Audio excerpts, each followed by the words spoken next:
I want to say to all of you here, the young entrepreneurs who come from around the world, the work that you're doing today, and these companies that you're trying to make work, these innovations that you're creating, the seeds that you're planting today, is going to dictate of how young people who are not even born yet will have to live 50 years, 100 years from now. I can't help to say that because I got chills looking at these walls while we're sitting here.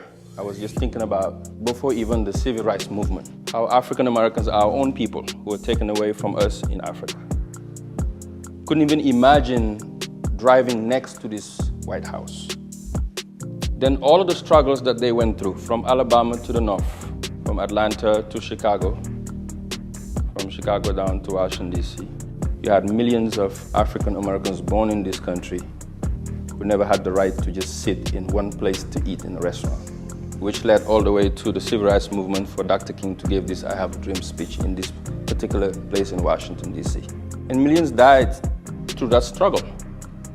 We've lost a lot of people who allowed us, people like me, who come from Kaolack, Senegal, to be able to bring you here to see sisters holding these kind of positions that look like us. People like you made that happen. People who had the courage to dream. People who had the courage to push the limits, to not take the status quo, who understood that how much is given, much is required. With great power comes with great responsibility. And they knew that they had to create a path for generations to come. When Dr. King was talking about hitting the steps on the Lincoln Memorial, that he has a dream, that dream is us. We have witnessed here the first African-American president. Today we are in the Biden administration seeing our sisters, our people, and how they're holding positions here to make history. And I'm reminding us all of that to say that we too have a role to play in history. And for you to push extra limits to make sure that your dreams become reality. Because if you're able to innovate and create your companies like you're changing the course of history for addicts, somebody else is doing it in the other areas. Everybody else working on their businesses.